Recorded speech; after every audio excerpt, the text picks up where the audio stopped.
Hi, this is Vicki Romaine with Cheerful Greetings, and today we're going to work with the papers that we put beeswax on in my last video. I'm going to show you that you can use these papers the same way you can use any other paper for ephemera or as cards. So let's see what we can make. Just as a reminder, let's look at the papers. Here's one that looks like a newspaper, and on the back side has polka dots. And this is fairly translucent, and it's one of the double-sided cardstock. Let's look at some of the other pieces that we worked on during the last video. I like the way my papers bend and are so flexible. Here's a piece I've cut off of my larger one, and it has the writing behind the seashells, and this was done with a napkin. And I have another one here that uses a napkin on top of a piece of designer cardstock. I like the colors in this one. And then, of course, my big 12 by 12 piece here that's very transparent in the faces of the clock. That is cream color. And the beige, you can see a little transparency there too. Since I don't have one of my junk journals here with me, I'm going to use my iPad as a background, and you can just make believe that it's a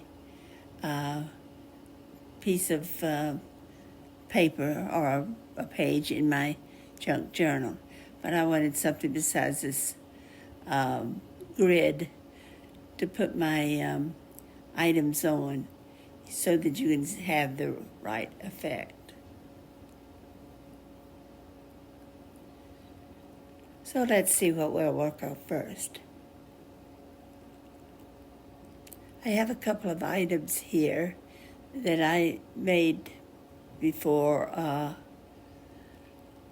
previously, and all of these were done with the newspaper, designer paper. If you notice, I have a punch here. This is the one I use to make the thumb hole for whatever I might put in there. And if you will notice, it is not very big. And that is because the little pocket or little container that I made is awfully narrow, and I could barely get my punch in there to make the hole. So you may watch that if you make one. This is a pocket, and I like the way it turned out. I've got a little goodie inside, and I couldn't find my corner punch, so I used this little thing I had on my desk to do my corners. My pocket here is also from the newspaper and polka dot. The top is the newspaper, and of course the back shows the polka dot, and the part that goes up and holds the item that you're going to use.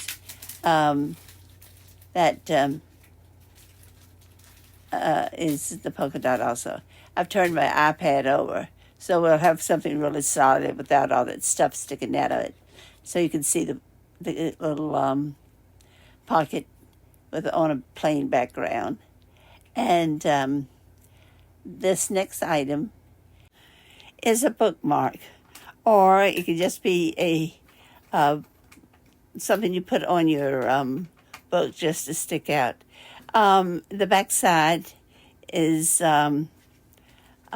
shorter than the front, And then I've made an extra crease on this one in the back in case I were to use it over top of, say, a bunch of papers.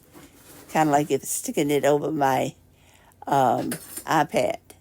But you see how cute that would look on a book or a junk journal or a book with writing on it. These are fun to make, and we'll make one of these in a few minutes. This next one is for the card makers.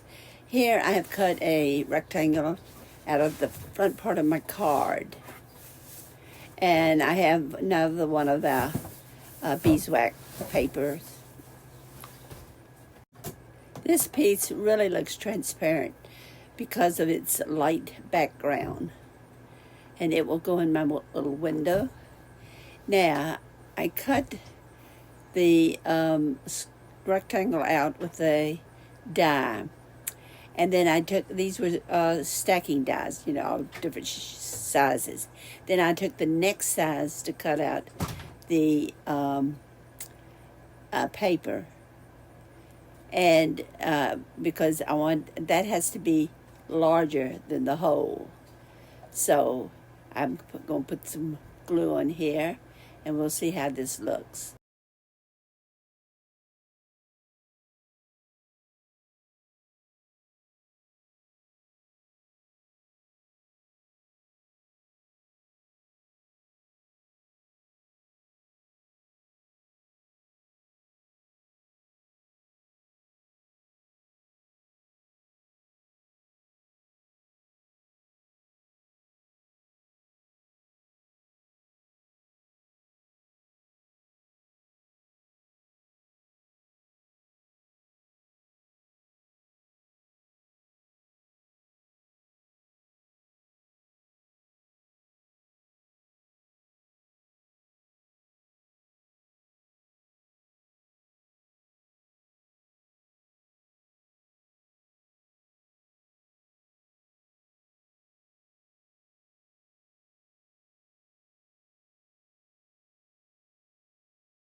I have a couple of drops of glue here that got on the back, so we'll just wipe that off. Now I'm going to put my inside liner. What I could have done is cut a hole in it in the exact same spot that I did in the front on the card.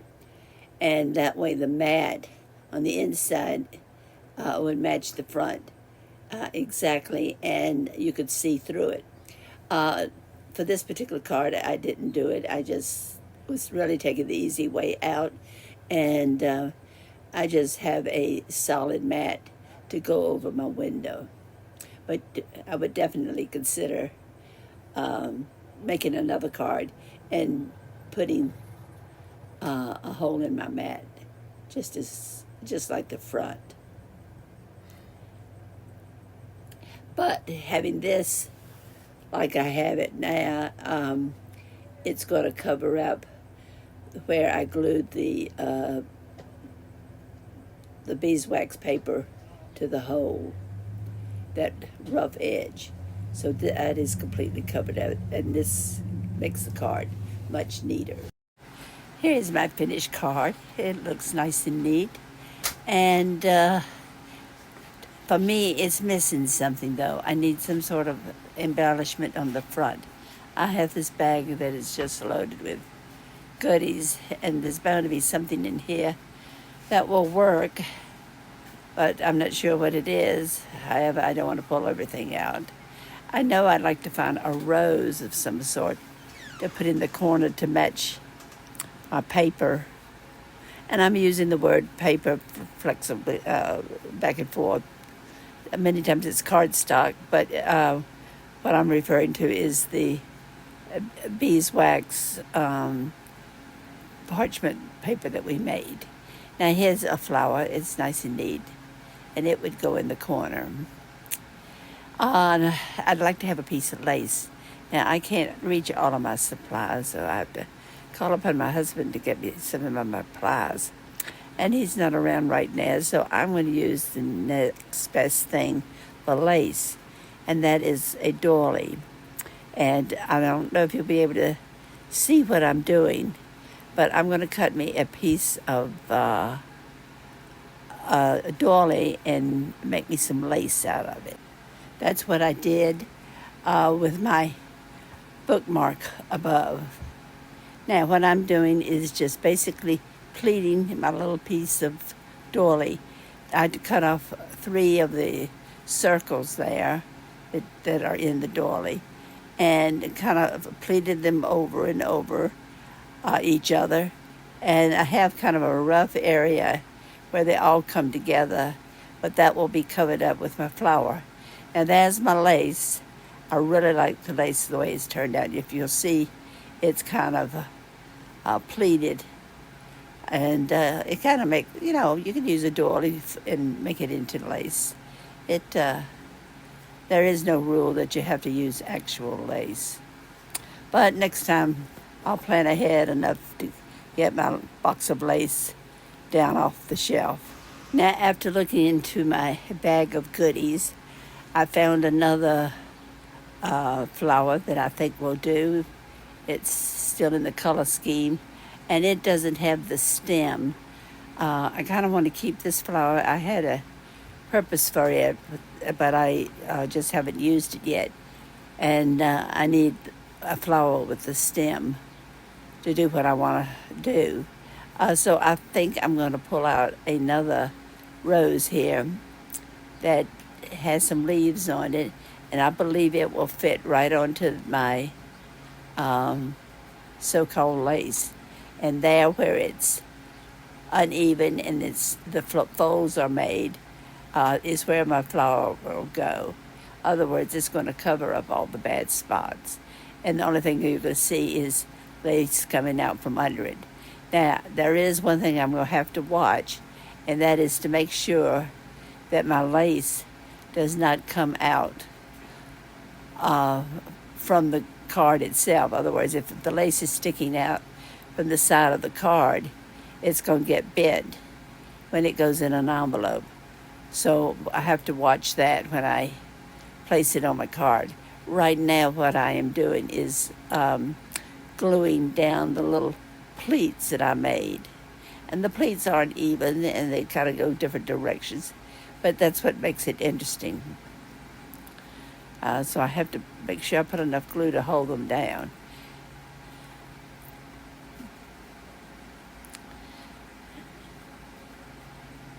Now that I've got my pleats glued down pretty much, I'm turning my lace around to the direction that it needs to be to keep on the card.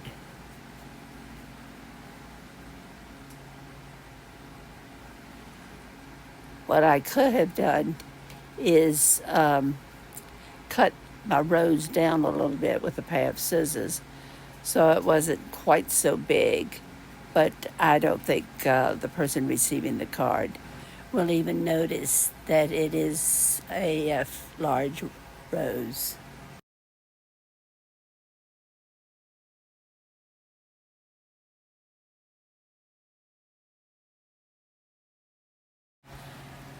Now I've showed you that you could use a doily as fall lace on both cards and items for your junk journals.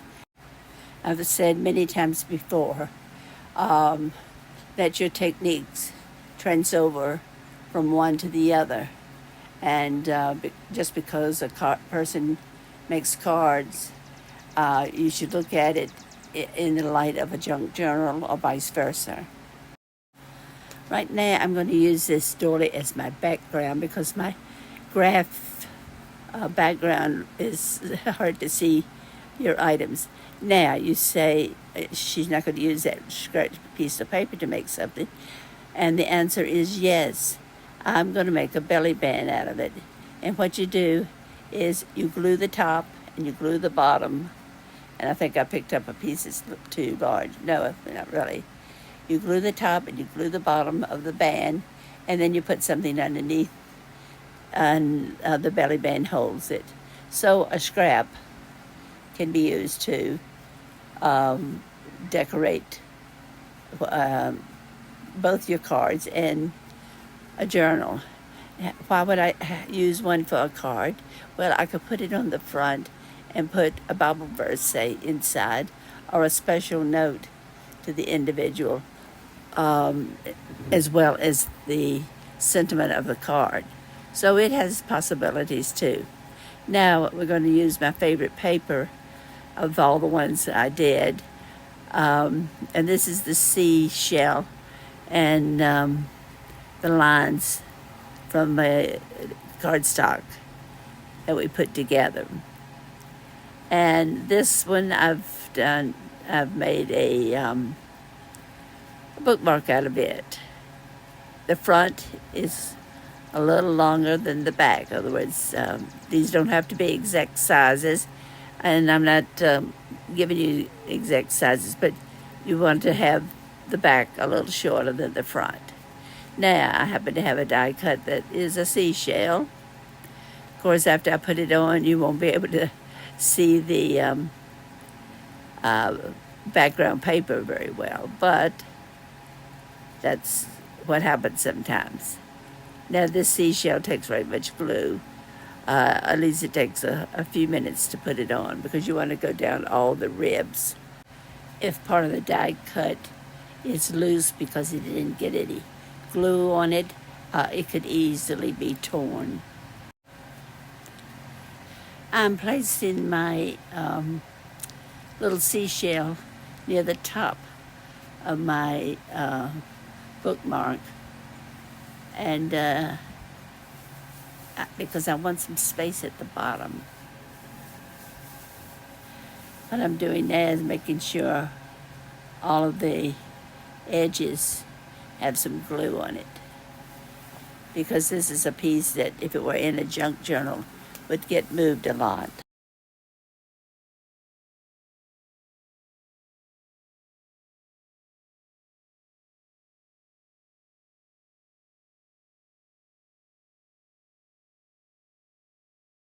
Okay, my seashell is on, and I want to put a little bling on here. And what do you think of when you think of seashells in the ocean? I think of pearls. So I'm going to put a little bling of pearls on the bottom. It may be overdoing it, but hey, each person to his own liking. So if you like it, put pearls on it. If you don't, just leave them off. I have a package here of pearls that are stuck together, and so I'm going to use about 5 of them to go at the bottom.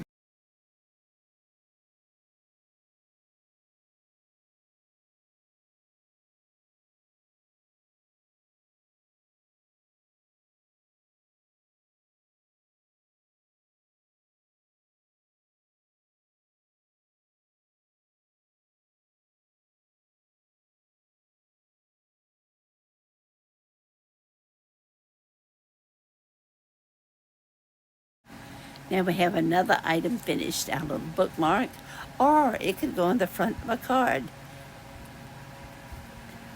That makes it very interesting with all the pearls. And as I said, it would look great on the front of a card. I had cut another seashell out that was much larger, but I didn't have a way of using it right now. What I'm doing now is showing you the different things that we've made.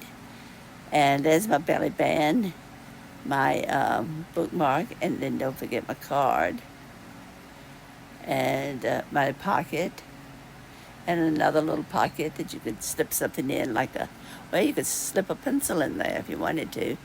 Put it on a page in your junk journal if you wanted to have a place to write notes. Before quitting today, I'd like to show you one last item.